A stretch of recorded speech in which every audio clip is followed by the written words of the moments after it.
इनके रूल्स हैं जो सबसे ज़्यादा इम्पोर्टेंट है कि आप इनके रूल्स को किस तरह फॉलो करते हो। ठीक है, तो फॉर एग्जांपल अगर मैं बात करता हूँ परम्यूटेशन की, सबसे पहले उससे पहले आपको एक चीज़ समझनी पड़ती है, काउंटिंग टेक्निक। काउंटिंग टेक्निक क्या होती है? देखो बेटे, काउंटिंग टेक्निक होती है काउंट करने का तरीका। ठीक है, वैसे तो ये वर्ड बहुत सिंपल है, लेकिन इसमें ना कुछ चीज़ें हैं जो आपके लिए थोड़ी सी कॉम्प्लिकेटेड हो। काउंटिंग टेक्निक के लिए सबसे पहले एक एग्जांपल ले लेते हैं। उस एग्जांपल में मैं आपको ये बता रहा हूँ कि एक बंदा है, जैसे कराची से एग्जैक्टली वह लाहौर, उसे इस्लामाबाद जाना है। ठीक है, और अब मैं एक क्वेश्चन दे रहा हूँ कि यार कराची से लाहौर जाने के टोटल कितने रास्ते हैं। जैसे मिसाल के तौर पे मैंने आपको बताया कि कराची से लाहौर जाने के टोटल उसके पास 3 रास्ते हैं। ठीक है, और लाहौर से इस्लामाबाद जाने के टोटल उसके पास 2 रास्ते हैं। अब उसे कराची से इस्लामाबाद जाना है विया लाहौर, मतलब लाहौर से होते हुए उसे इस्लामाबाद जाना है। तो अब आपको ये बताना है कि how many ways do I have related to that thing, मतलब मेरे पास टोटल कितनी वेज हैं जिसके अंदर ये पॉसिबिलिटी एग्जिस्ट कर सकती है कि मैं कराची से लाहौर और लाहौर से इस्लामाबाद जाऊँ। तो टोटल ऐसे कितने रास्ते बन सकते हैं आपके हिसाब से? कितने रास्ते होंगे? कितने? सॉरी, कितने रास्ते बन सकते हैं? कराची से लाहौर, लाहौर से इस्लामाबाद जाने के टोटल कितने रास्ते हो सकते हैं? 6 रास्ते हो सकते हैं। अफसा, कितने हो सकते हैं?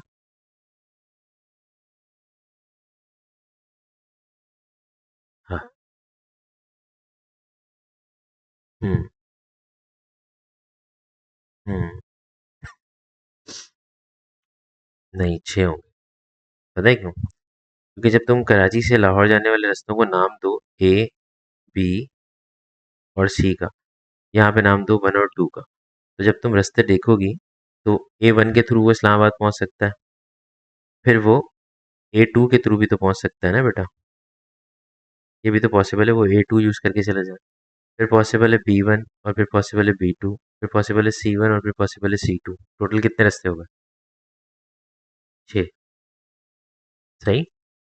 टोटल कराची से इस्लामाबाद जाने की 6। अच्छा, इसको कहते हैं M into ways principle, M into n ways, M into n ways. यानी कि इसका मतलब ये हुआ कि आपके पास जितने भी पॉसिबल आउटकम्स होंगे और दूसरी कंडीशन के भी जो भी पॉसिबल आउटकम्स होंगे, उन सबको आप आपस में मल्टीप्लाई कर दोगे।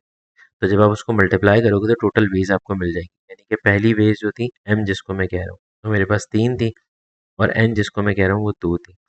तो M इंटू एन का मतलब ये हुआ कि टोटल मेरे पास 3 into 2 there will be 6 ways. Total मेरे पास 6 तरीके होंगे। अच्छा, यहाँ पर हमें एक चीज़ का इंट्रोडक्शन तो बाकायदा तौर पे मिल जाता है कि हमें हमारे पास जितनी भी पॉसिबिलिटीज़ होंगी उन सबको हमें मल्टीप्लाई करना है। काउंटिंग टेक्निक आपको सिखाता ही यही है कि आपके पास जितनी भी पॉसिबिलिटीज़ होंगी उन तमाम पॉसिबिलिटीज़ को आपने मल्टीप्लाई करके ही फिगर आउट करना है दैट हाउ मेनी वेज और how many things do you have for that one. अच्छा, अब इसी तरीके से रिलेटेड एक और क्वेश्चन ले लेते हैं कि how many possible suits I can wear if I am having 3 shirt, 2 pants, 3 tie and 2 coat. अगर मेरे पास ये तमाम चीज़ें मौजूद हैं तो how many possible suits I can wear. तो इसमें भी वही करना है आपको, इसमें भी आपको यही करना है कि 3 multiply by 2 multiply by 3 multiply by 2। ठीक है, यानी कि जितनी भी नंबर ऑफ वेज है उसको आप मल्टीप्लाई कर लेंगे। तो इससे आपके पास टोटल क्या होगा? 3 इंटू 2, ये टोटल आपके पास आ जाएंगे 36 पॉसिबल सूट्स। कि आप टोटल 36 पॉसिबल सूट्स पहन सकते हैं। अब इसको समझाने का तरीका ये है कि फॉर एग्जाम्पल अगर मैंने शर्ट चेंज की, मेरे पास 3 कैटेगरीज की शर्ट थी, मैंने एक शर्ट ली, एक पैंट ली, एक टाई ली, एक कोट लिया, एक सूट मुकम्मल कर लिया। फिर मैंने शर्ट चेंज की तो मेरे सूट की कैटेगरी चेंज हो जाएगी। फिर मैंने या तो पैंट चेंज की तो पैंट की वो सूट की कैटेगरी चेंज हो जाएगी। टाई चेंज करने से भी सूट की कैटेगरी चेंज हो जाएगी, और कोट चेंज करने से भी सूट की कैटेगरी चेंज हो जाएगी। यानी कि इसका मतलब ये हुआ कि यहाँ पे जितनी भी नंबर ऑफ वेज होंगी उन तमाम को मैं मल्टीप्लाई करूंगा तो I can figure out exactly कि क्या पॉसिबिलिटी है। सही, कितने पॉसिबल सूट्स में पहन सकता हूँ। सेम उसी तरीके से एक क्वेश्चन और भी एग्जाम में आता है। वो ये होता है कि आपके पास एक मेन्यू कार्ड है, उस मेन्यू कार्ड में आपके पास 4 डिफरेंट पोर्शंस हैं। ठीक है, अब आपको एक कंप्लीट मील ऑर्डर करना है। उस कंप्लीट मील को ऑर्डर करने के लिए आपको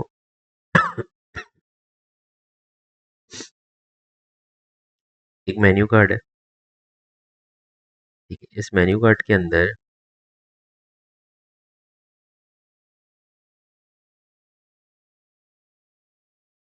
चार पॉसिबल चीज़ें एग्जिस्ट कर रही हैं, ठीक है।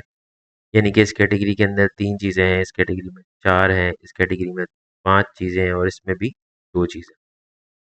अब ये एक मेन्यू कार्ड है, इस मेन्यू कार्ड के अंदर अगर मैं आपसे ये कहूँ कि आपने एक कंप्लीट मील ऑर्डर करना है, तो कंप्लीट मील ऑर्डर करने के लिए आपको हर एक कैटेगरी में से कोई एटलीस्ट एक सिलेक्ट करना पड़ेगा। तो अगर आप ऐसा करते हो तो इस तरह से कितने पॉसिबल ऑर्डर्स आप प्लेस कर सकते हो? बहुत सिंपल है, कितने पॉसिबल ऑर्डर्स प्लेस कर सकते हो मतलब तीन चार पाँच। तो आप इसमें ये करोगे डायरेक्टली 3 × 4 × 5 × 2 सबको मल्टीप्लाई कर दोगे। 3 4 12 5 16 2 इज 120। तो 120 पॉसिबल ऑर्डर्स मैं इसमें से प्लेस कर सकता हूँ। यानी कि इस मेन्यू कार्ड के कॉम्बिनेशंस के अंदर मैं 120 पॉसिबल ऑर्डर्स को प्लेस कर सकता हूँ, ठीक है। इसे M × N प्रिंसिपल कहा जाता है। इसमें कोई रिस्ट्रिक्शन नहीं होती, कोई प्रॉब्लम नहीं होती, बहुत सिंपल से प्रैक्टिकल होता है। मतलब सबको मल्टीप्लाई कर दें तो आपको ओरिजिनल नंबर की वैल्यू पता चल जाएगी, ठीक है। यहाँ तक तो कोई मसला नहीं होगा आई गेस। यहाँ तक बात समझ में आ गई सबको, ठीक है। अब इसके बाद अगली चीज़ ये होती है कि जब मैं इस कैटेगरी को आगे बढ़ाता हूँ, मतलब मैं अब देखता हूँ कि M × N प्रिंसिपल के बाद और क्या क्या रिस्ट्रिक्शंस हो सकती हैं। जैसे मिसाल के तौर पे अब हम चलते हैं, काउंटिंग टेक्निक तो ये होती है जो अभी हमने समझी, ठीक है। अब हम चलते हैं परम्यूटेशंस या फिर एग्जैक्टली हम कहते हैं उसे फैक्टोरियल एक्सपेरिमेंट, ठीक है। फैक्टोरियल क्या चीज़ होती है पहले उसको डिस्कस कर लेते हैं। देखो बेटा, फैक्टोरियल एग्जैक्टली आपके पास इसको कहा जाता है, वो आप लोगों को मालूम भी होगा, that we have already discuss in the binomial. Binomial में हमने डिस्कस किया है फैक्टोरियल एक्सपेरिमेंट को। फैक्टोरियल को समझाएंगे, फैक्टोरियल क्या चीज़ होती है। अगर 5 का फैक्टोरियल तो इसका मतलब ये होगा कि 5 multiply by 4 multiply by 3 multiply by 2 multiply by 1, इन सबको मल्टीप्लाई कर दें। अगर आपके पास 6 का फैक्टोरियल है तो उसमें आप क्या करोगे, 6 multiply by 5 multiply by 4 multiply by 3 multiply by 2 multiply by 1, ठीक है। इससे टोटल आते हैं 120, इससे आते हैं टोटल 720, सही। तो ये एक तरीका होता है फिगर आउट करने का, फैक्टोरियल। ये बाकायदा एक एक्सपेरिमेंट भी होता है मैथ्स में परमुटेशन के अंदर। फॉर एग्जांपल मैं आपसे ये कहता हूँ कि भाई आपके पास एक क्वेश्चन है, उसमें लिखा हुआ है arrange 5 boys in a line. 5 लड़कों को एक लाइन में खड़ा रखना है।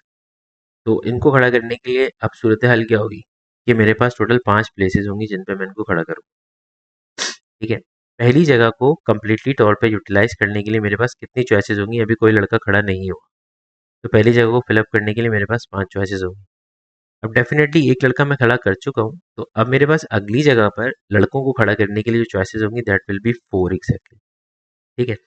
अब इसी तरीके से तीसरी जगह को प्लेस करने के लिए मेरे पास 3 होगा, फिर 2 होगा और लास्ट प्लेस के ऊपर एक ही लड़का बचेगा, उसे मैं खड़ा करूँ। तो इसको करने से होगा क्या कि मैं अपनी पॉसिबल पोजीशंस की चॉइसेस को मल्टीप्लाई कर रहा हूँ। तो अगर मैं इन तमाम पॉसिबल चॉइसेस को मल्टीप्लाई करूंगा so it will directly become 5 factorial which is exactly 120 ways. यानी कि 5 लड़कों को एक लाइन में खड़े करने के 120 तरीके हो सकते हैं, किसी को आगे, किसी को पीछे, किसी को पीछे, किसी को आगे। इस तरह से मैं हिला जुला के उनकी पोजीशंस को मैं टोटल 120 कॉम्बिनेशंस बना सकता हूँ, ठीक है। यही पॉसिबल कॉम्बिनेशंस जो होते हैं आपने अक्सर और बेशतर देखा होगा। Sir why, so why zero factorial is one, ओहो हो, जीरो फैक्टोरियल कहाँ से आ गया? अच्छा चलो मैं एक्सप्लेन कर देता हूँ, आपने पूछा है तो बड़ा मज़ेदार सवाल है, मैं आपको बताता हूँ। देखिए फैक्टोरियल जो होता है वो एग्जैक्टली क्या होता है आपकी जो वैल्यूज़ है ना उनके डिफरेंट कॉम्बिनेशंस को कहते हैं फैक्टोरियल, ठीक है। फॉर एग्जांपल अगर आसान से वर्ड में एक स्टार्ट करते हैं, दो तरह के अजम्पशंस में सिखाया जाता है कि जीरो फैक्टोरियल वन क्यों होता है। मैं आपको बताता हूँ, बड़ी मज़ेदार चीज़। फॉर एग्जांपल आप 3 का फैक्टोरियल ले रहे हैं, तो 3 का फैक्टोरियल एग्जैक्टली आपके पास क्या होता है, 3 multiply by 2 multiply by 1, that's it, it's a 3 factorial. तो अब इस 3, 2 और 1 के कितने पॉसिबल कॉम्बिनेशंस बन सकते हैं इन वैल्यूज़ को लिखने के, वो बेसिकली 3 फैक्टोरियल है। दिखाता हूँ मैं आपको कैसे। पहला आपने 3 टू 1 का, दूसरी पॉसिबल कॉम्बिनेशन हो सकती है कि आप उसको बोलें कि यार ये 3 1 2 लिख दो, ठीक है। फिर आपने बोला कि नहीं यार ये नहीं लिखो, एक काम करो, 3 लिखो, इसको लिखो 2 × 3 × 1, सही है, ऐसे लिख दो। मैंने कहा चलो सही है ये भी। फिर आपने कहा कि नहीं यार ऐसे भी तो लिख सकते हैं, 2 1 और 3 सब भी सेम होगा। मैंने कहा हाँ सब भी सेम होगा। फिर आपने कहा कि सर ऐसे लिख के दिखाएं, 1 इंटू 3 अभी भी सेम आंसर आएगा। हाँ मैंने कहा बिल्कुल सेम आएगा। फिर आखिरी वाला मैंने बोला, तुमने बोला कि ऐसे लिख सकते हैं। मैंने कहा हाँ चलो ये भी लिख सकते हैं। मुझे ये सोच के बताओ कि इसके अलावा इन तीनों का कोई और अजम्पशन हो सकता है इनको लिखने का? नहीं हो सकता, क्योंकि 3 2 1 जो नंबर्स आपने लिखने हैं उन्हीं नंबर्स को आगे पीछे घुमा के और कोई कॉम्बिनेशन में इसमें नहीं बना सकता। और अगर मैं इन टोटल कॉम्बिनेशंस को काउंट करूं कि कितने बनाए मैंने, तो 1 2 3 4 5 6, यानी कि 6 पॉसिबल कॉम्बिनेशंस थे। तो 3 फैक्टोरियल जो होता है वो एग्जैक्टली आपके पास 6 के बराबर होता है। वो यही बताता है कि आपके जो नंबर्स हैं यानी कि जो डिजिट्स हैं उनके कितने पॉसिबल कॉम्बिनेशंस आप इसमें बना सकते हो। ठीक है। अब सवाल था अंजला का कि sir why zero factorial is 1। तो बेटा जब तुम जीरो फैक्टोरियल लिखोगे तो जीरो लिखने के, जीरो से पहले तो कोई नंबर नहीं होगा, ठीक है, क्योंकि नेगेटिव फैक्टोरियल में हमारे पास कोई एक्सपेरिमेंट नहीं है, तो वो सिर्फ जीरो ही है। और जीरो फैक्टोरियल का मतलब है आखिरी वैल्यू, इससे पीछे कुछ नहीं जाएगा क्योंकि नेगेटिव हो जाएगा। तो जीरो को लिखने के कितने पॉसिबल तरीके हो सकते हैं? There is only one choice we have, यानी कि सिर्फ जीरो लिख दिया। तो इसका मतलब क्या हुआ? इसका मतलब ये हुआ कि मेरे पास जीरो फैक्टोरियल जो है वो एग्जैक्टली क्या होगा? 1 होगा, यानी कि उसको लिखने के कितने पॉसिबल तरीके हैं। Is that clear? समझ में आ गई बात अंजला कि जीरो फैक्टोरियल 1 क्यों है?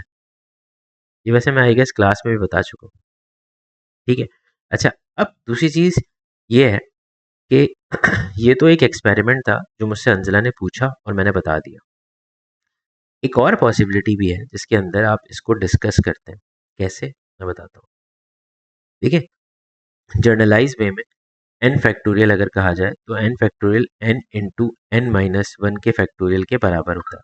मतलब आप इसको इतना भी खोल सकते हैं, आप चाहें तो इसको इतना भी खोल सकते हैं, अपनी मर्जी से फैक्टोरियल एक्सपेरिमेंट को ओपन किया जा सकता है। पर चूंकि हमें पता है कि हमारे पास कोई भी वैल्यू नेगेटिव फॉर्म में नहीं आ सकती, तो we can not proceed with this one. हम इसके साथ यही रुकते हैं। हम सिर्फ एन को एन फैक्टोरियल के साथ ही रीड करने की कोशिश करते हैं। ये इसकी मैथमेटिकल प्रूफ है। ठीक है, वो तो आपका एक लॉजिकल प्रूफ था जो मैंने आपको बता दिया कि जीरो फैक्टोरियल 1 को। एक मैथमेटिकल प्रूफ क्या होगा? अगर मैं एन फैक्टोरियल को देखूं तो वो n into n minus one factorial के बराबर हो सकता है। मैं इसको यहीं तक रोकूंगा क्योंकि मैं इसमें एन की जगह 1 पुट करना चाहता हूँ। अगर फॉर एग्जाम्पल मैं एन की जगह इसमें 1 पुट करता हूँ तो उसके लिए मैंने n factorial divided by n यहाँ लिखा और एन माइनस वन को फैक्टोरियल के दूसरी तरफ छोड़ा, क्योंकि मैं जानना चाहता था कि जीरो फैक्टोरियल एग्जैक्टली एक्सपेरिमेंट में किसके बराबर हो। तो मैंने जब एन की जगह पे 1 लिखा तो 1 माइनस वन ये फैक्टोरियल हो गया और यहाँ पे 1 फैक्टोरियल अपॉन 1 हो गया। तो 1 माइनस वन का मतलब हुआ जीरो फैक्टोरियल, और 1 का फैक्टोरियल सिर्फ 1 होता है, as we know that 1 upon 1। तो जीरो फैक्टोरियल वाकई मेरे पास 1 के बराबर। ठीक है, ये इसका एक मैथमेटिकल प्रूफ था जो कि आप बता सकते हैं। और बाकी उससे ऊपर जो था वो मैंने आपको एक लॉजिकल प्रूफ दे दिया। तो अब ये क्वेश्चन क्लियर हो गया होगा कि why do we have zero factorial 1। ठीक है, चलिए अब आगे चलते हैं अपने क्वेश्चन की तरफ। अब मेरे पास अगली चीज़ क्या है क्वेश्चन नंबर 2 में? फॉर एग्जाम्पल मेरे पास 5 लड़के थे जिनको मैं एक लाइन में खड़ा कर रहा था। अब मैंने ये कहा कि भाई आपने ये करना है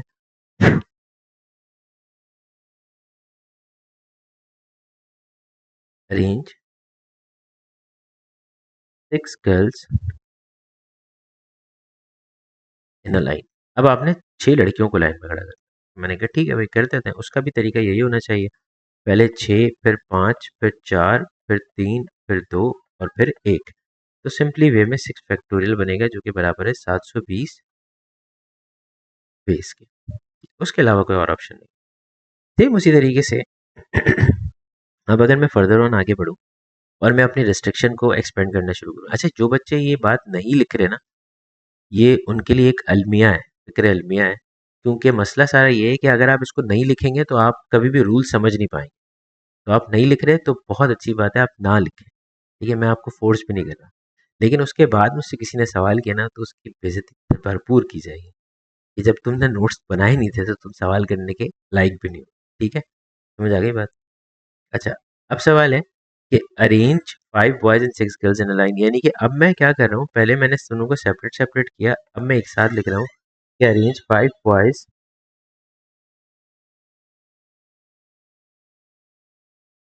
हम्म, नहीं मैं नहीं पीऊंगा, आप जान ही नहीं।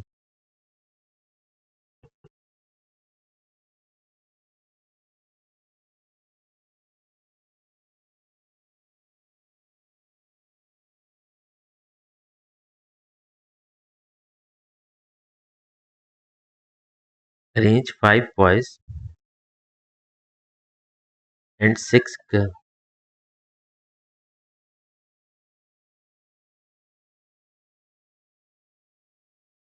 Arrange 5 boys and 6 girls in a line. अब 5 लड़कों को और 6 लड़कियों को एक लाइन में खड़ा करना। तो उसका तरीकेकार क्या होगा? उसका तरीकेकार ये होगा कि आप इनको जो है ना प्लस कर लेंगे, ठीक है? क्यों प्लस क्यों करेंगे? उसकी वजह ये है, मैंने आपसे ये नहीं कहा कि आप उनको सेपरेट जेंडर के हिसाब से अरेंज करें। मैंने आपसे सिर्फ ये कहा कि arrange 5 boys and 6 girls in a line, मतलब 5 लड़के और 6 लड़कियों को एक लाइन में खड़ा कर दें, दैट्स इट, बस उसके अलावा कुछ नहीं। तो अगर मैं ऐसा करूँगा तो ऐसा करने से क्या होगा, 5 प्लस 1 ये हो जाएगा मेरे पास टोटल 11। तो अब इसकी अजम्पशन ये होगी कि दैट इज एग्जैक्टली 11 फैक्टोरियल, क्योंकि मेरे पास कोई रिस्ट्रिक्शन नहीं है। रिस्ट्रिक्शन क्या चीज़ होती है? रिस्ट्रिक्शन यानी कि रुकावट, कि आपको रोका जाए किसी काम से कि आप ऐसा नहीं कर सकते, आप ऐसा नहीं कर सकते, आप ऐसा नहीं कर सकते, तो वो रिस्ट्रिक्शन है। लेकिन अभी फिलहाल कोई रिस्ट्रिक्शन नहीं है, तो आपने इसको डायरेक्ट 11 फैक्टोरियल ले लिया। और 11 फैक्टोरियल मेरे हिसाब से शायद 36288, आई गेस सो। बेटा किसके बराबर होता है? मुझे सही से याद नहीं। 11 फैक्टोरियल का आंसर बताइएगा। 6561 ऐसी कुछ है। Let me see। हाँ, 3991680। ठीक है, तो इतने तरीके हैं इनको खड़ा करने के। लेकिन अब अगर मिसाल के तौर पे मैं रिस्ट्रिक्शन इम्पोज कर दूँ, रिस्ट्रिक्शन क्या होती है कि मैंने कहा भाई arrange 5 boys and 6 girls in a line. No, no तो अजीब हो जाएगा, विद सेपरेट जेंडर करते हैं इसको। सेपरेट जेंडर का मतलब क्या हुआ, यानी कि लड़के अलग और लड़कियां अलग। तो अब लड़के अलग और लड़कियां अलग, तो अब मेरे पास एक पॉसिबिलिटी है। मैंने कहा यार पहले ना मैं लाइन में लड़के खड़े कर देता हूँ, और लड़कों की अजम्पशन है मेरे पास 5 फैक्टोरियल, ठीक है? फिर मैं लड़कियां खड़ी कर देता हूँ, लड़कियों की अजम्पशन है 6 फैक्टोरियल, ठीक है? अब ये दो अलग अलग वेज हो गई ना। देखिए इसके लिए 5 फैक्टोरियल था, इसके लिए 6 फैक्टोरियल था। अब ऐसा पॉसिबल ज़रूर हो सकता है कि पहले, जैसे मिसाल के तौर पे मैंने इस तरह से किया, हर कोई बच्चा थोड़ी करेगा इस तरह से। अगला बच्चा बोले कि नहीं सर पहले आप लड़कियों को खड़ा करें, लेडीज़ फर्स्ट। मैंने कहा ओके, मैंने वही लड़कियों को खड़ा कर दिया 6 फैक्टोरियल, फिर मैंने लड़कों को खड़ा कर दिया 5 फैक्टोरियल। तो इसके हिसाब से बनेगा 6 फैक्टोरियल इंटू 5 फैक्टोरियल, यानी कि there are two possible way for that. Total इसकी दो पॉसिबल वेज है, तो इसका मतलब ये हुआ कि आप दोनों पॉसिबल वेज को कैलकुलेट करेंगे यहाँ पे, और दोनों को प्लस कर देंगे तो टोटल नंबर ऑफ वेज आ जाएंगे। एक तरीका ये है। दूसरा तरीका ये है कि यार प्लस ना करो, एक अरेंजमेंट लिख दी तुमने, अब तुमने उसको दो प्लेसेस पे मर्ज कर दिया है, मतलब दो प्लेसेस तुमने उसके बना दिए। तो दो प्लेसेस का मतलब ये हुआ कि तुम इन दोनों प्लेसेस को अपनी जगह से घुमा सकते हो। यानी कि इस प्लेस की और इस प्लेस की अरेंजमेंट ये भी हो सकती थी कि ये पहले यहाँ आ जाए फिर ये यहाँ आ जाए, तो इनको घुमा सकते हो। तो उनको घुमाने के लिए तुम चाहो तो डायरेक्टली मल्टीप्लाई कर दो 2 फैक्टोरियल से, तो तुम्हें डायरेक्ट आंसर मिल जाएगा। उसके लिए तुम्हें इनको ऐड नहीं करना पड़ेगा, ठीक है? 5 factorial into 6 factorial into 2 factorial. अब जैसे मिसाल के तौर पे फॉर एग्जांपल मैंने बोला कि भाई अब हमारे पास जो है एक कैटेगरी ट्रांसजेंडर की भी आ गई, ठीक है? अब ऐसे करने से क्या होगा, आपको जो क्वांटिटी मिली उसमें कि भाई 3 ट्रांसजेंडर जो हैं वो आपके साथ लाइन में मौजूद हैं, आपने उनको भी जो है लाइन में खड़ा करता है। तो अब कैटेगरी बढ़ गई, भाई 3 ट्रांसजेंडर भी आ गए यार, अब इनको कैसे खड़ा करें? तो फिर अभी वही वाली बात कि कंडीशन तो वो है ही नहीं ना भाई कि सेपरेट जेंडर तो फॉलो करना है मुझे, मतलब उनको अलग अलग कैटेगरी में करके खड़ा करना है। लेकिन पहले के लिए मैंने लगाया 5 फैक्टोरियल, लड़के आ गए। फिर मैंने लगाया लड़कियों के लिए, वो हो गया 6 फैक्टोरियल। अब मेरे पास ट्रांसजेंडर की जो कैटेगरी आई उसको मैंने कहा कि यार ये 3 फैक्टोरियल है, क्योंकि 3 थे, ठीक है? अब मजीद मैं देखूं तो 3 मुख्तलिफ प्लेसेस मैंने डिस्कवर कर ली। अब इन 3 प्लेसेस को भी तो घुमाया जा सकता है ना। तो वरना अगर देखा जाए तो इसको करने के तरीके क्या होंगे, अगर आसानी से करें, मतलब बहुत ही सिंपल वे में, मतलब कोई आम इंसान अगर करे जिसको मैं फैक्टोरियल सिखाऊं वो इस तरह करेगा। पहले उसने ये किया, फिर वो बोलेगा कि नहीं यार 5 factorial into 3 factorial into 6 factorial कर देते हैं। फिर वो ये बोलेगा कि यार एक काम करते हैं, 3 factorial into 5 factorial into 6 factorial कर देते हैं। अब वो इस तरह के मुख्तलिफ कॉम्बिनेशन बना सकता है और टोटल 6 ही बनेंगे। क्यों? क्योंकि ये जो 3 है ना, 3, ये 3 प्लेसेस हैं। उन्हें 3 प्लेसेस की मूवमेंट जो है वो 3 फैक्टोरियल से काउंट की जाती है। You can directly put it like this, तुम इस पूरी अजम्पशन को 3 फैक्टोरियल से मल्टीप्लाई कर दो, यानी कि तुम अपनी जो अरेंजमेंट की अजम्पशन है वो ये बनाओ, 5 factorial multiply by 6 factorial multiply by 3 factorial, and these are the 3 places that you are going to move. तो आप इनको हिला सकते हो अपनी जगह से, तो you can write 3 factorial over here. ठीक है, तो ये हमारे पास हो गई एक कैटेगरी। अच्छा, अब सवाल ये है कि यार पेपर में क्या क्वेश्चन इसी तरह से आता है? ये चीज़ मैं भी क्लियर कर दूँ, क्योंकि ये क्वेश्चन बच्चों का होगा कि क्या पेपर में सवाल इसी तरह से आता है। देखो भाई, पेपर में सवाल इस तरह से भी आ सकता है, पर ट्रांसजेंडर की कैटेगरी नहीं आ सकती। इसकी जगह वो तुम्हें दे सकता है मुख्तलिफ चीज़ें। कौन कौन सी चीज़ें दे सकता है? लाइक वो तुम्हें कह सकता है कि 3 कैटेगरीज के नॉवल थे मेरे पास। ठीक है, एक शेक्सपियर का था, एक चार्ल्स डिकिंस का था, और तीसरा जेके रोलिंग का था। ठीक है, जेके रोलिंग का नाम तो सुना होगा ना आप लोगों ने? सुना होगा, सब ये सुना होगा जेके रोलिंग कौन थी। कौन थी क्या, कौन है? ठीक है, तो क्या नाम है, हैरी पॉटर वाली। ठीक है, तो ये कैटेगरी है। यार हंसला, अगर तुमने नहीं सुना तो मतलब ये तो इस वक्त जो है ना, ओ लेवल्स ए लेवल्स के लिए बच्चे के लिए, अगर उसने जेके रोलिंग का नाम नहीं सुना तो डूब मरने का मकाम होता है।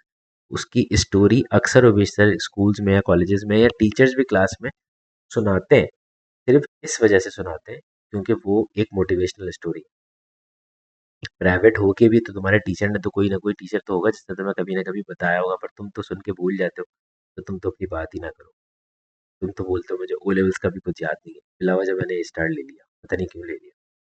ठीक है, तो अब कहानी क्या है? कहानी ये है कि यार वो आपको इसकी जगह ना 3 नॉवेल्स के कैरेक्टर्स भी दे सकता है, वो भी दे सकता है, राइटर्स भी दे सकता है, या फिर वो इस कंडीशन के अंदर तुम्हारे पास 3 डिफरेंट डिफरेंट बॉटल्स को भी रख सकता है, या वो तुम्हारे पास कोई भी ऐसी डिफरेंट चीज़ रख सकता है जो एग्जैक्टली इस पर्टिकुलर ऑब्जेक्ट से रिप्लेस की जा सकती है। ठीक है, तो मैं एक जनरलाइज वे में आपको समझा रहा हूँ कि इन केस अगर आपके पास कोई भी चीज़ मूव होती हुई आए या आपको कोई भी नई कैटेगरी मिले, तो you are going to solve that question ना, तो आप इजीली उसको सॉल्व कर लें, you will not have any trouble if you are going with this. तो अब हमारे पास अगला क्या है? या यहाँ तक तो ये बात समझ में आ गई कि ये अरेंजमेंट ऐसी होती है। अब हम बॉयज़ और गर्ल्स के एक्सपेरिमेंट को लेके चल रहे थे, तो उसी से फर्दर ऑन एक्सपेरिमेंट जनरेट कर लेते। फॉर एग्जाम्पल, मैंने आपसे ये कहा कि मैं 5 बॉयज़ एंड 6 गर्ल्स, बल्कि नहीं, तरीके से लिखते हैं ताकि बाद में देखें तो पता चल जाए। Arrange 5 boys and 6 girls in a line two specific girls will stand together. ओह, ये तो स्टैंड टुगेदर का मतलब क्या हुआ कि भाई 2 स्पेसिफिक लड़कियां साथ खड़ी होंगी। अब 2 स्पेसिफिक लड़कियां साथ खड़ी होगी, तो भाई बाकी कितनी रह गई? यार अब उसने नाम तो मुझे बताया नहीं, नहीं बोला था मुझसे कि मारवी और शकुंतला साथ खड़ी होंगी, कुछ भी नहीं बोला था। उसने बस मुझे कहा था 2 स्पेसिफिक लड़कियां साथ खड़ी होंगी। तो मैं क्या करूँगा? अब मुझे 2 स्पेसिफिक लड़कियां पता है कि कोई 2 स्पेसिफिक होंगी डेफिनेटली जिनकी वो बात कर रहा है, तो मैं उन दोनों को ना यहाँ से आटे में से दूध में से मक्खी, सॉरी, आटे में से नमक, दूध में से मक्खी की तरह निकाल के यहाँ अलग कर दूँ।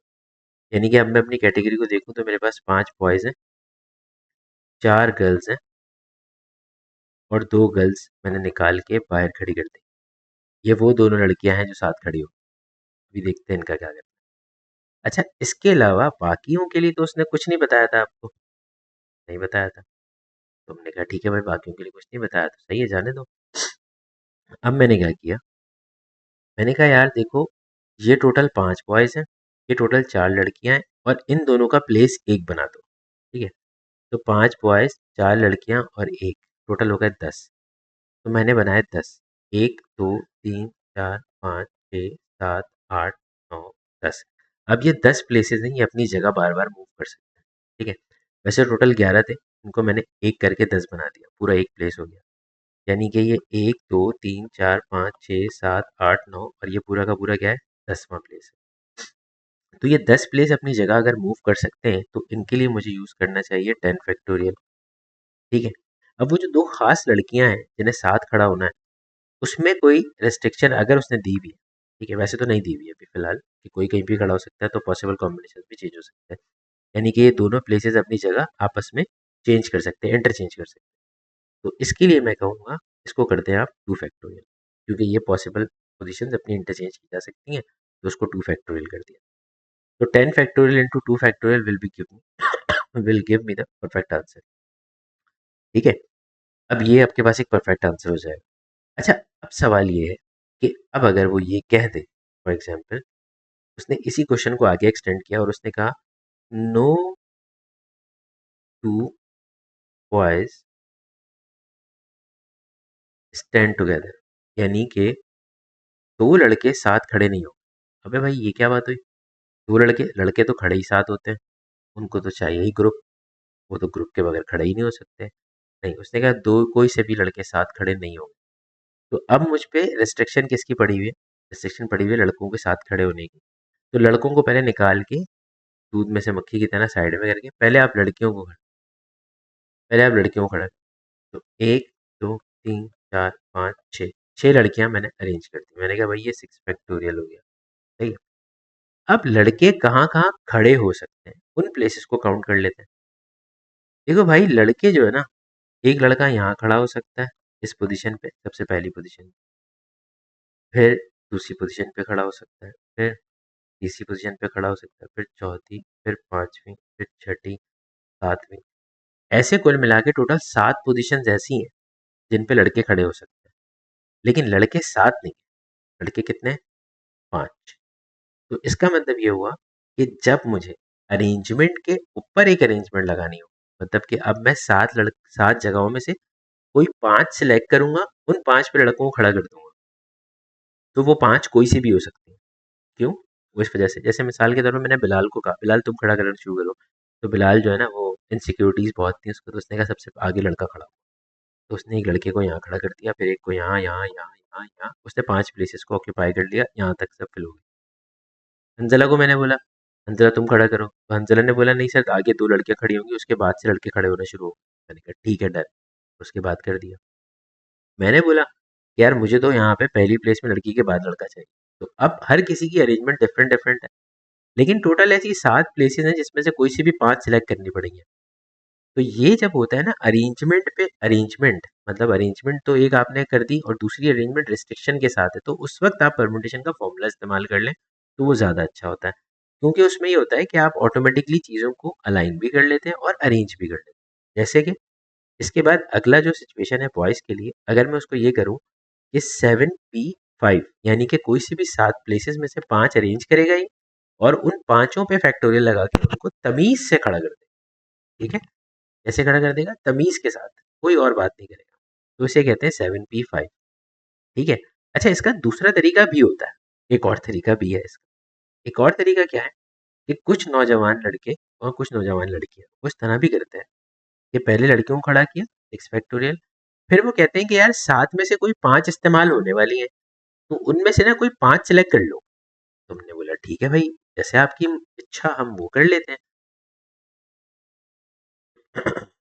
7 में से कोई 5, यानी कि 7C5, अब 5 लड़कों की जगह सेलेक्ट कर ली तुमने, तो अब इसके बाद इनको तुम अरेंज कर लो, तो वो 5 फैक्टोरियल। तो अच्छा, अब फर्क क्या है यार चंदा, फर्क कोई भी नहीं है। मतलब तुम ये करो या तुम ये करो, कोई फर्क नहीं, दोनों का आंसर सेम है। चाहो तो चेक कर लो। वजह क्या है उसकी, वजह ये है कि एक बेसिक सी रिक्वायरमेंट होती है जो ये लोग अक्सर भूल जाते हैं, वो ये कि भाई देखो एनसीआर जो है ना, अगर उसको तुम आर फैक्टोरियल से मल्टीप्लाई करोगे तो वो हमेशा एनपीआर के बराबर होगा। और वही काम उस बच्चे ने, जिसने भी इस तरह से मूवमेंट की होगी, अरेंजमेंट की होगी, उसने वही काम एग्जैक्टली कर दिया, तो वो एनपीआर के बराबर होगा जो कि 7P5। ठीक है, चाहे तुम जितने भी जतन लगा लो, इन दोनों का आंसर तो सेम ही होगा।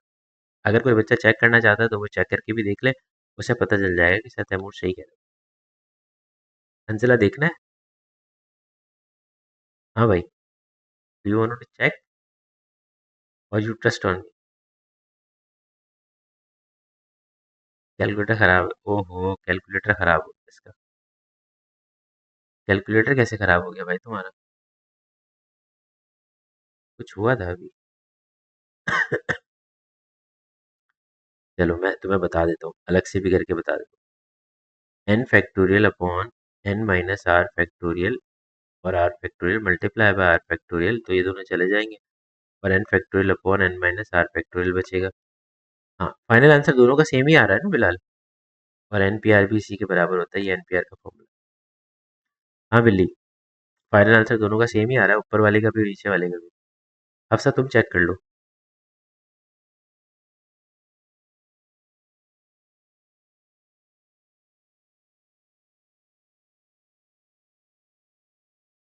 कि क्या बच्चे हैं,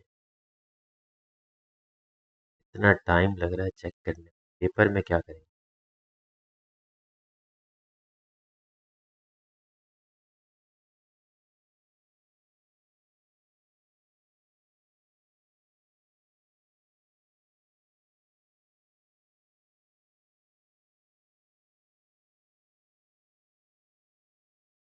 दोनों का आंसर भाई सेम है, 1814400। अब जब आप मार्क स्कीम देखते हैं ना, अच्छा एक और बात बताता चलूँ आपको परमुटेशन और कॉम्बिनेशन की। परमुटेशन और कॉम्बिनेशन की जब मार्क स्कीम देखी जाती है ना, जो क्वेश्चन आपको गिवन दिए गए, तो उस वक्त आप देख के कंफ्यूज हो जाते हैं, क्योंकि कभी कभी मार्क स्कीम के अंदर वो ऐसे लिख के देता है, कभी कभी वो आपको ऐसे लिख के देता है, तो आप बोलते हैं यार कौन सा तरीका फॉलो करें। मैंने आपको बता दिया, ये वाला तरीका फॉलो करें। ठीक है, ये वाली चीज वही है, दोनों का आंसर सेम है।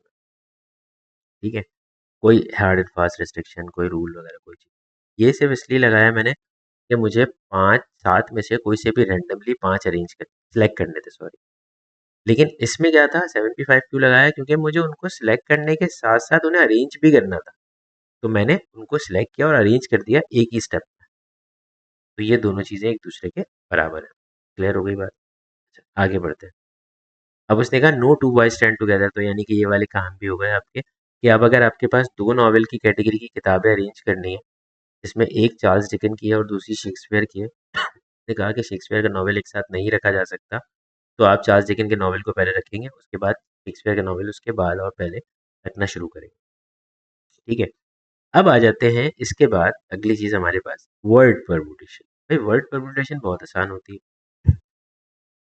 जो वर्ड परमुटेशन होती है, उसमें आपको कुछ नहीं करना होता, उसमें आपके पास सिर्फ ये अरेंजमेंट होती है जिसे आप फॉलो करते हैं।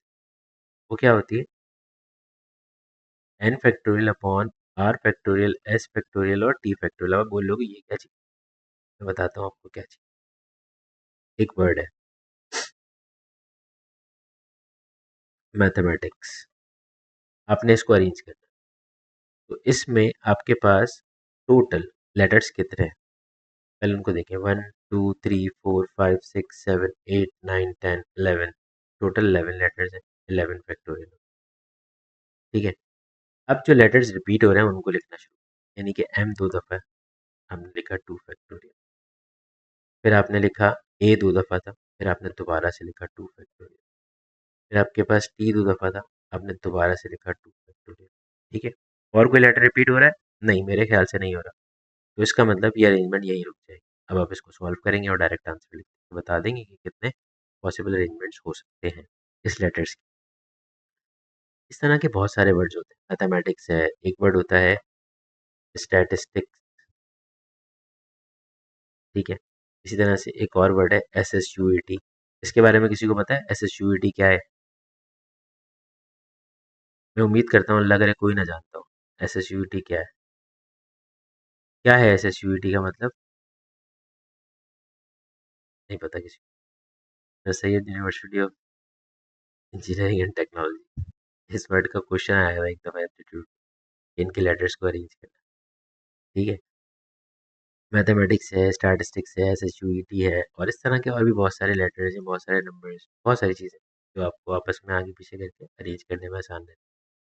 अच्छा, फिर उसके बाद दूसरी चीज़ ये होती है कि कभी कभी स्टार्टर इस तरह से होता है क्वेश्चन का, कि वो कहता है कि यार पहली पोजीशन को ना फिक्स कर दो, और फिर उसके बाद बाकियों को अरेंज करो। अबे भाई ये क्या बात की तुमने, पहली पोजीशन को फिक्स कर दो। चलो मैंने कर दिया पहली पोजीशन को फिक्स। फॉर एग्जाम्पल उसने इसी क्वेश्चन के अंदर ये मुझसे कहा कि भाई फर्स्ट प्लेस पे जो है, first place will be occupied by m, पहली प्लेस जो है वो एम से ऑक्यूपाइड होगी। मैंने कहा चलो यार जाने, पहली प्लेस पे एम आएगा, अब पता लग गया। अब बाकी प्लेसेस तो खुली हुई है ना, तो पहली प्लेस पे अगर एम आया तो वो बाकी तो 10 अपनी जगह चेंज कर सकते हैं, क्योंकि टोटल 11 लेटर थे, तो 10 तो अपनी जगह चेंज कर सकते हैं। तो उसका मतलब 10 फैक्टोरियल हो जाएगा। उसके बाद जो जो लेटर रिपीट हो रहे थे उनका फैक्टोरियल। अब देखो एम जो है ना वो किसी खाते में नहीं है, क्योंकि एम फिक्स्ड हो चुका है। जब कोई लेटर फिक्स्ड हो जाता है तो उस वक्त उसका मल्टीपल दोबारा से आने पे उसका फैक्टोरियल लेने की जरूरत नहीं पड़ती, अनटिल और अनलेस उसकी तादाद 2 से ज़्यादा ना हो। ठीक है, मतलब 2 से ज़्यादा अगर होती तो फिर मैं सोचता कि क्या करना है, लेकिन अभी उसमें दो तादाद 2 ही थी, तो उसको नीचे 1 का फैक्टोरियल लिखने से कोई फ़ायदा नहीं होता। ठीक है, तो मैंने क्या किया, अब उसके बचे कुछ लेटर्स जो थे उनकी अरेंजमेंट यहाँ डाल दी, क्योंकि एस और टी, ओ सॉरी टी और ए तो रिपीट होगा होगा ना, तो वो सब हो जाएगा। और एम जो था वो फिक्स था, तो उसकी पोजीशनिंग सिर्फ 1 से काउंट की जाएगी, तो उसकी कोई और मूवमेंट नहीं है वहाँ उसके अलावा, उसकी पोजीशनिंग 1 से काउंट की जाएगी। बाकी जो जितने रिमेनिंग रह जाएंगे उनकी अरेंजमेंट मैंने आपके सामने यहाँ पर लिखी।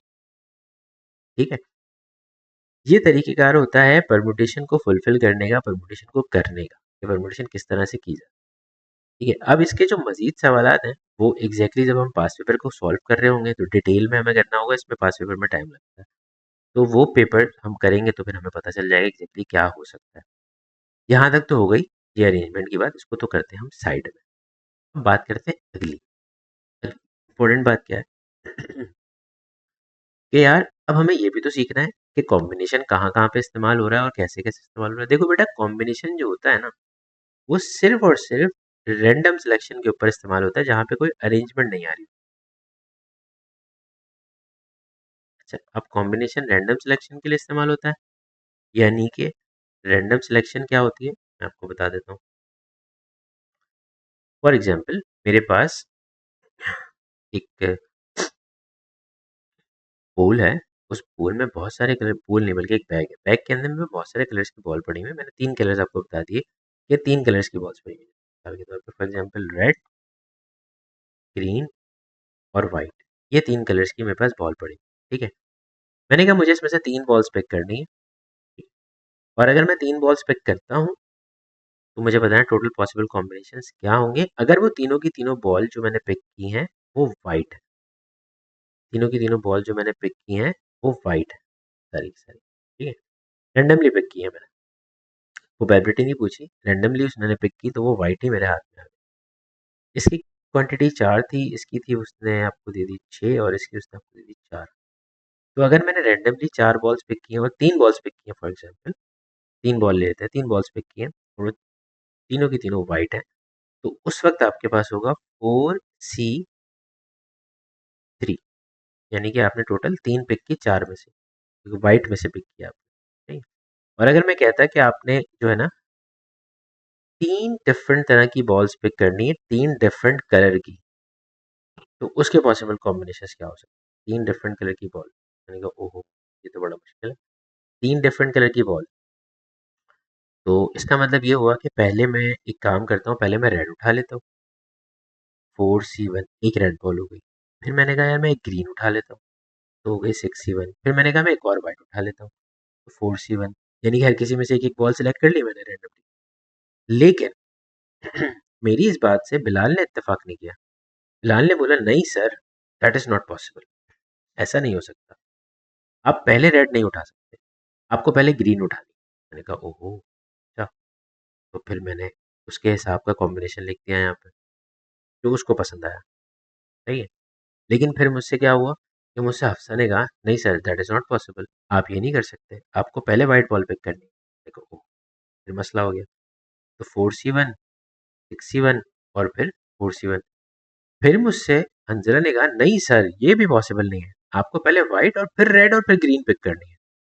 तो अब इस तरह से जब बच्चों की चॉइसेस को मैंने मद्देनजर रखा तो बॉल्स की पोजीशन जो थी सिर्फ और सिर्फ वो मूव कर रही थी, लेकिन मेरी पिकिंग क्वांटिटी सेम थी। यानी कि मैं पिक जो कर रहा था बॉल वो सेम क्वांटिटी की पिक कर रहा था, लेकिन हाँ उसकी पोजीशनिंग डिफरेंट हो रही थी।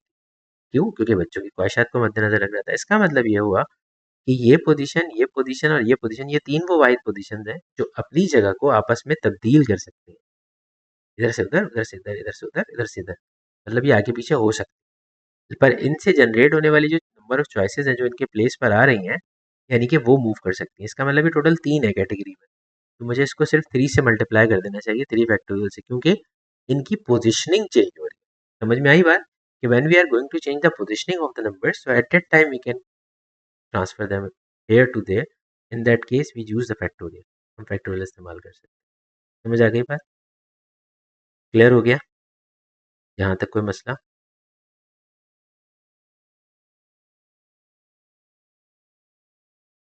यहाँ तक कोई मसला नहीं? कोई मसला? ठीक है। फॉर एग्जाम्पल, अब आगे बढ़ते हैं। अब मिसाल के तौर पे मुझसे अरेंजमेंट के लिए फैक्टोरियल यूज करना होगा। हाँ, most of the time arrangement के लिए फैक्टोरियल इस्तेमाल होता है। कभी कभी सवाल की नौइयत को भी देखना पड़ता है कि वो क्या मांग रहा है। ठीक है, तो सवाल को पढ़ना बहुत ज़्यादा ज़रूरी है। मेरे उस्ताद कहते थे, एक सवाल को एक बार पढ़कर 10 बार गलत करने से बेहतर है तो उसे 10 बार पढ़ के एक बार सही कर लो। समझ में आई बात? तो इसलिए सवाल जो परमुटेशन कॉम्बिनेशन का होता है उसे आपने बार बार पढ़ना, बार बार पढ़ना है, तब तक पढ़ते रहना है जब तक आपकी अंडरस्टैंडिंग आपके माइंड में डेवलप ना हो जाए कि आपने करना क्या है। समझ आई? That is very important in permutation combination. अगर इसके बगैर किया तो मसला हो जाए। अच्छा, अब सवाल आता है कॉम्बिनेशन से रिलेटेड। जो एक और क्वेश्चन आपको बहुत ज़्यादा नज़र आता है वो होता है फॉर्मिंग अ कमेटी। कमेटी बनानी। अबे यार, कमेटी कमेटी हमारे यहाँ डलती नहीं है, बनाए कैसे उसको भाई? तो कमेटी बनाने के लिए हमने 4 बॉयज़ और 6 गर्ल्स को लिया। अब इसमें सवाल आता है घुमा फिरा के बहुत ज़्यादा कि यार 4 बॉयज़ और 6 गर्ल्स को लेके आपने एक कमेटी बनानी है और कमेटी के जो मेंबर होने चाहिए वो टोटल होने चाहिए। फॉर एग्जांपल उसने आपको रिस्ट्रिक्ट कर दिया कि the member should be 4, 4 members होने चाहिए। मैंने कहा ओके भाई, 4 मेंबर्स होंगे। अब उसने मुझे ये तो नहीं कहा था ना ये चारों के चारों बॉयज़ होने चाहिए या चारों की चारों गर्ल्स होनी चाहिए। ऐसा तो कुछ नहीं कहा था। उसने कहा कमेटी बना दो, उसके 4 मेंबर्स होने चाहिए। तो मैंने कहा ठीक है, उस कमेटी के 4 मेंबर्स होंगे। तो मैंने टोटल लिया 10 C4, बना दी कमेटी। 10 में से कोई से भी 4 सेलेक्ट करके कमेटी फॉर्म कर दी। ये तो हो गई पहली कंडीशन। पर अब उसको इस पे भी सुकून नहीं आया। उसने मुझसे कहा कि भाई ये तो बना ली तुमने, ये तो तुमने बहुत आसानी से बना ली, लेकिन अब सुनो सवाल। सवाल उसने मुझे दिया, उसने कहा कि भाई exactly 2 boys should be there, यानी कि कमेटी में सिर्फ और सिर्फ 2 लड़के होने चाहिए। मैंने कहा ओहो, अच्छा, तो अभी बना देता हूँ। फिर मैंने क्या किया, 4C2 लगा दिया। 4C2 का मतलब हुआ कि लड़कों में से तो कोई 2 लाजमी सिलेक्ट कर ले। कर लिए, हो गए कमेटी। कमेटी का मामला फिक्स हो गया कि 2 लड़के उठा लिया आपने, और बाकी कोई भी हो फर्क नहीं पड़ता। बल्कि नहीं, ऐसे तो ऐसे नहीं करते इसको। ऐसे 2 लड़के आपको फिक्स करने थे कमेटी के लिए, आपने उसमें क्या किया कि 2 लड़कों को हटा के पहले कमेटी बना। 2 लड़कों को हटा के कमेटी बना दी। 2 लड़कों को हटाया जब मैंने बाहर निकाला दूध में से मक्खी की तरह, तो 6 लड़कियां रह गई और 2 लड़के रह गए। तो 6 + 2 8 हो गया। उन 8 में से कोई से 2 बंदे सेलेक्ट करूंगा मैं सिर्फ। क्यों? क्योंकि ऑलरेडी पहले ना मैं 2 लड़के फिक्सली डाल चुका हूँ। 2 लड़के कमेटी में डाल दिए मैंने उठाकर, एग्जैक्टली जो वहां पर आ रहे थे। ठीक है, अब मेरे पास था 8C2। तो 8C2 के लिए मैंने क्या किया, एग्जैक्टली 8C2 क्या चीज़ थी, 8C2 ये चीज़ थी कि मैंने उस कमेटी के अंदर जो बाकी रिमेनिंग लोग थे उनमें से कोई 2 सेलेक्ट करना है। अब उसमें कोई फ़र्क नहीं है, वो दोनों लड़के भी हो सकते हैं, लड़कियां भी हो सकती हैं। ठीक है। अच्छा, अभी सेंटेंस को अगर गौर से पढ़ें, जो सेंटेंस मैंने लिखा है उसके हिसाब से 2 पॉसिबल लड़के उसमें होने चाहिए। तो एग्जैक्टली 2 पॉसिबल वेज, यानी कि 2 पॉसिबल बॉयज़ की बात कर रहा हूँ। तो अब 2 पॉसिबल बॉयज़ के लिए मुझे क्या करना चाहिए? देखो, ये तो मैंने एक तुम्हें रैंडम एक्सपेरिमेंट बताया ना। अब 2 पॉसिबल बॉयज़ का मतलब था 2C2, यानी कि 2 लड़के तो मैंने डाल ही दिए वहाँ पे। 4 में से 2 उठाकर वो हो जाएगा मेरे पास 4C2, सॉरी 4C2।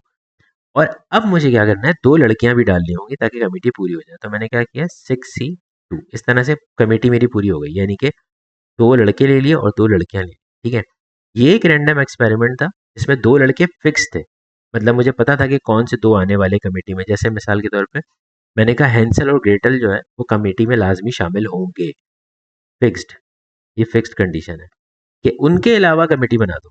और ये वाली जो नीचे अजम्पशन की है, ये वाली, ये इसी का answer exactly 2 boys should be there. तो 2 बॉयज शुड बी देयर का मतलब हुआ कि कोई से भी 2 लड़के इसमें डाल दो। मैंने उठा के 2 लड़के उठा के डाल दी, बाकी 2 लड़कियां डाल के कमेटी पूरी कर दी। वो मुझसे कह सकता था exactly 3 girls should be there, तो मैं 3 लड़कियां उठा के डाल देता 6 में से और बाकी हटा देता। इससे रिलेटेड एक क्वेश्चन और भी आता है जिसमें वो ये कहता है भाई at least 2 boys should be there. ओहो हो, एटलीस्ट 2 बॉयज का मतलब हुआ कि कम से कम 2 लड़के होने चाहिए, बाकी उससे ज़्यादा हो सकते हैं। तो मैंने कहा अच्छा, तो कम से कम 2 लड़के उठाए, फिर 2 लड़कियां उठा ली, एक कमेटी बन गई 4 लोगों की। उसने बोला था एटलीस्ट 2, तो इसका मतलब 3 लड़के भी तो हो सकते हैं ना। तो जब 3 लड़के होंगे तो लड़की जो है वो एक ही आएगी, सही। फिर पॉसिबल था कि 4C4 हो जाए, तो उस वक्त लड़की नहीं आएगी, कमेटी मुकम्मल हो जाए। समझ में आई। एटलीस्ट उसने किस पे लगाया था, बॉयज़ पर लगाया था, तो मैंने बॉयज़ की क्वांटिटी को आहिस्ता आहिस्ता आगे बढ़ाना शुरू कर दिया। क्लियर हो गई बात, यहाँ तक कोई मसला, कोई परेशानी? यहाँ तक कोई परेशानी? ठीक है। हाँ, अच्छा जी।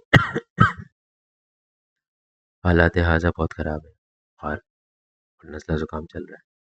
खैर बहरहाल, कमेटी की फॉर्मेशन आपको समझ में आ गई कि कमेटी किस तरह से फॉर्म हो रही है, हमने लेटर्स को किस तरह से अरेंज कर लिया। अच्छा देखो बेटा, ये जो है ना बेसिकली परमुटेशन कॉम्बिनेशन, ये अपने एक्सपेरिमेंट्स का गेम होता है, ये इसके एक्सपेरिमेंट्स होते हैं जो मैंने अभी आपको करके दिखाया छोटे छोटे। बहुत आसान है, बहुत मुश्किल नहीं है, बहुत सिंपल सिंपल से है। अब अगली क्लास में मैं इसके करूँगा क्वेश्चंस, तो उसके लिए ये नोट्स सारे आपके पास होने चाहिए बने हुए एग्जैक्टली इसी तरह से, ताकि आपको बाद में ये नोट्स सामने रख के पता चलता रहे कि यार भाई ये वाला काम ऐसे होगा, ये वाला काम ऐसे होगा। क्योंकि अब वो इसमें कैटेगरी चेंज कर सकता है, कैटेगरी चेंज वो कुछ भी कर सकता है जो उसका दिल करे, समझे बात। तो अब जो दिल करेगा वो कर सकता है, तो मैं कुछ भी रिस्ट्रिक्शन, कोई भी चीज़ आपको नहीं बता सर। बॉल्स की कॉम्बिनेशन में जो आपने लास्ट फैक्टोरियल से, बॉल्स की कॉम्बिनेशन, हाँ लास्ट फैक्टोरियल से क्या क्या क्या बोल रहे हो, नोट्स भेज दिए यार, ये काम भी मैं करूँ बिलाल, मतलब लानत है तुम्हारी ज़िंदगी पे कि तुम नोट्स भी मुझसे मांग रहे हो। सर बॉल्स की कॉम्बिनेशन में जो आपने लास्ट में फैक्टोरियल से मल्टीप्लाई किया वो थोड़ा समझ नहीं आया भाई। वो मैंने इसलिए किया था क्योंकि ये 3 प्लेसेस थी जो अपनी जगह को तब्दील कर सकती थी। हो सकता था पहले मैं वाइट उठाता, फिर ग्रीन उठाता, फिर रेड उठा लेता, या हो सकता था पहले मैं ग्रीन उठाता, फिर रेड उठाता, फिर वाइट उठा लेता। तो मैं अपनी पोजीशंस को चेंज कर सकता हूँ। तो ये टोटल 3 ही ऐसी पोजीशंस हैं जो आपस में चेंज हो सकती हैं। जो जब 3 पोजीशंस होती हैं तो 3 फैक्टोरियल होता है, जब 2 पोजीशंस होती हैं तो 2 फैक्टोरियल होता है, जब 4 पोजीशंस होती हैं तो 4 फैक्टोरियल होता है मल्टीप्लाई करने से, क्योंकि वो अपनी जगह को तब्दील कर सकते हैं इधर से उधर। क्लियर हो गई बात। यही काम मैंने यहाँ पर भी किया था, जहाँ पे तुम्हें याद होगा कि जब मैंने एक और कैटेगरी इंट्रोड्यूस की थी कि that I am also having the transgender to be fit in the line, तो मुझे एक और ट्रांसजेंडर की कैटेगरी भी मिल गई थी। तो उस वक्त मैंने 3 कैटेगरीज के होने की वजह से उसे 3 से मल्टीप्लाई किया था, 3 फैक्टोरियल से, इसी वजह से, क्योंकि वो अपनी जगह को मूव कर सकता था। सही समझ में आ गई बात।